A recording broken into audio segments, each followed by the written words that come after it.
Hola chicos, ¿cómo están? Este video tiene por finalidad poder hacer una síntesis de sus aportes al foro Conceptos y estructuras básicas para poder planificar. Con respecto al primer punto, crear un espacio potente de enseñanza y aprendizaje, el eje sobre el cual coincidieron todos es que esto significa crear un espacio potente para que se pueda producir el aprendizaje significativo.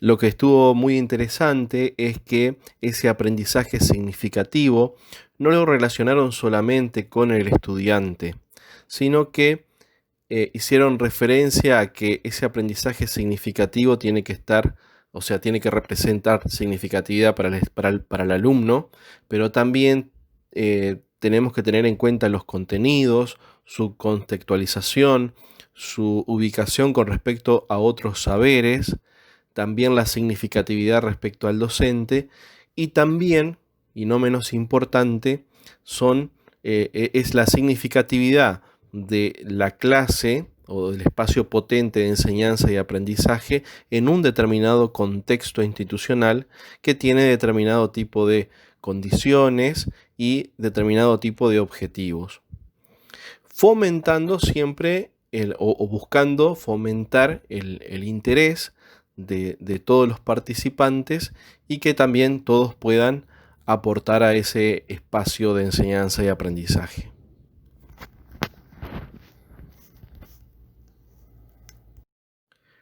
Con respecto a lo que significa componer una clase, cada uno de ustedes ha hecho sus aportes, los cuales se complementan con los de los demás.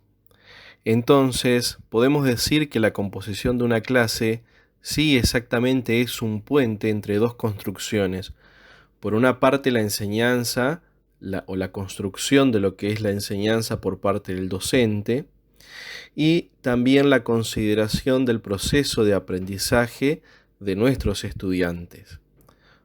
Si nosotros atendiésemos una clase solamente a uno de estos aspectos, o a la enseñanza o al aprendizaje, nos quedaríamos rengo.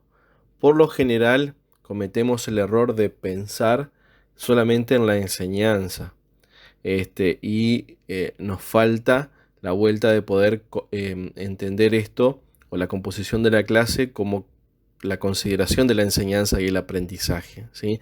Nunca nos debe faltar.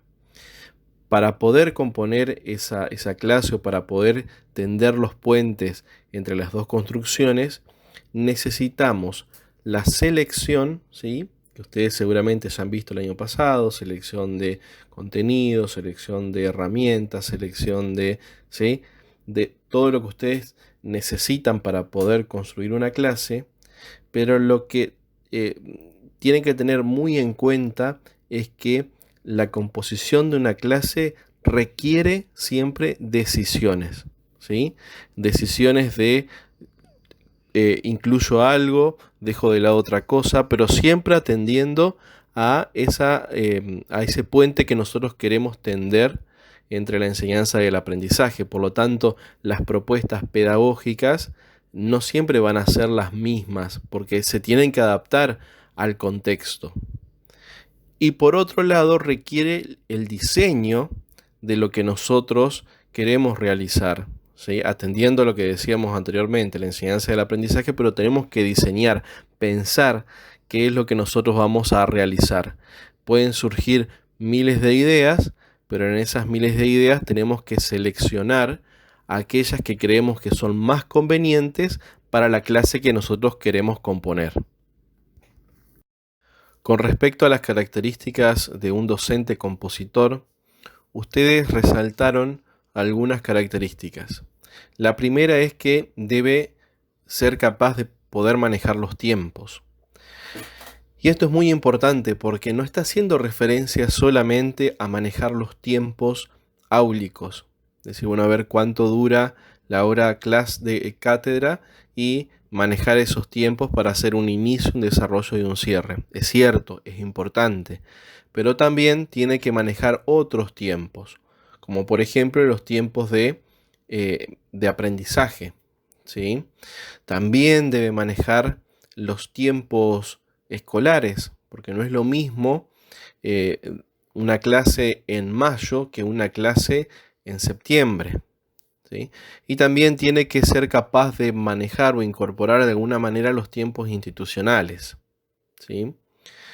Otra característica es poder secuenciar de forma armoniosa los contenidos o la clase o la, mm, los elementos de la enseñanza para que se pueda dar un aprendizaje o para que la clase se pueda disfrutar de alguna manera.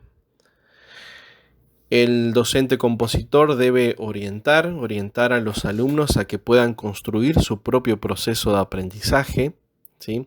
Es muy importante, estamos muy acostumbrados a que el estudiante lo que tiene que hacer es repetir lo que nosotros les enseñamos y es más difícil orientar para que pueda aprender, incorporar dentro de las clases las vivencias tanto escolares, decía ahí, como las vivencias fuera de la clase, porque claramente, digamos, nosotros estamos educando no para que se desarrolle solamente, digamos, o que adquiera un contenido escolar y nada más, sino que ese contenido también lo pueda aplicar a la vida y le tiene que servir para eso. Esa es la función de la escuela. Y no menos importante, debe disfrutar de lo que está haciendo, porque eso también se transmite. Y quizás parezca una obviedad esto último, pero es muy importante que el docente compositor sabe que para enseñar debe antes aprender. ¿Por qué digo que es muy importante y que puede parecer una obviedad? Porque eh, el, el- el aprender implica que yo hago propio ese contenido, esa habilidad, o sea, no implica solamente adquirir conceptos, sino también adquirir habilidades. Y bueno, antes lo tengo que vivenciar yo. Tengo que ser capaz de haber aprendido para poder enseñar y para saber cómo debo enseñar. En cuanto a los recursos didácticos, es cierto, son una herramienta útil para componer una clase. eh, por lo tanto, debemos tener el contexto en el cual lo vamos a utilizar, ya sea el- la escuela, ya sea la temática que nosotros vamos a enseñar o queremos enseñar, o los procesos que nosotros querramos desarrollar, o también tener en cuenta los objetivos que querramos lograr.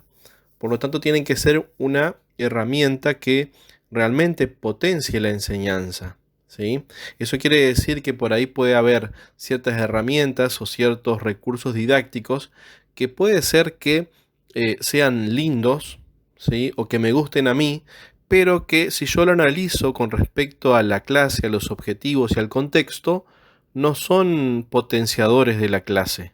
Entonces, siempre tengo que ver cómo esa herramienta será útil para los objetivos que nosotros perseguimos en la clase. Y tenemos que tener en cuenta que cuando hablamos de recursos, estamos hablando sí de los recursos materiales, pero también podemos incorporar otro tipo de recursos que son los recursos humanos. Con respecto a las metas de comprensión, podemos decir que esas son conceptos, procesos y habilidades que deseamos que comprendan los estudiantes y que de alguna manera centran nuestras acciones. Entonces, por lo tanto, esas indican el camino que nosotros debemos seguir, hacia dónde debemos orientar la clase. También hace que nosotros nos preguntemos que por qué estamos haciendo lo que hacemos. Les decía anteriormente cuando hablábamos de los recursos didácticos, bueno, este recurso didáctico, ¿para qué lo voy a utilizar? ¿Cuál es la finalidad respecto a la meta de comprensión? Bueno, para eso me ayudan las metas de comprensión. Por lo tanto, permite que yo revise constantemente los propósitos de mi enseñanza y en consecuencia van a orientar todos los procesos de mi planificación. Cuando hablamos de conectar con la realidad, estamos haciendo referencia a eso que ustedes muy bien han definido, como conectar con el entorno, tener en cuenta lo que está pasando en la realidad de los medios de comunicación, ver cómo el contenido se puede relacionar con su realidad, con lo que está pasando, pero también tiene que ver con que nosotros, como docentes, podamos también conectar con esa realidad que están viviendo los estudiantes, ¿sí?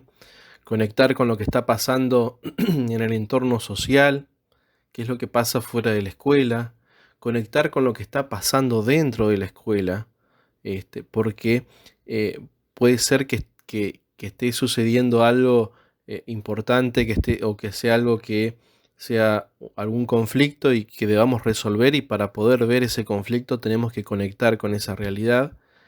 Y también lo que está pasando con los medios de comunicación, sobre todo con las redes sociales, y cómo afecta esto la escolaridad y la vida de los estudiantes. Entonces, por un lado hablamos sí de conectar los contenidos con la realidad en sus diferentes dimensiones, pero también nosotros conectar con esa realidad de los estudiantes. Cuando hablamos de diseñar diseños de comprensión, estamos hablando, sí, de lo que ustedes dicen respecto a integrar la teoría y la práctica, donde nosotros realicemos determinado tipo de actividades o desarrollemos determinado tipo de acciones que lleven a pasar, digamos, del conocimiento ingenuo al conocimiento disciplinar, evitando claramente la mera reproducción del contenido, teniendo en cuenta que en estas acciones, en estas actividades, nosotros las vamos a realizar o las vamos a planificar de acuerdo a una exigencia adecuada, sin que sea muy fácil ni tampoco muy difícil que no la puedan resolver, sino la exigencia adecuada para el momento.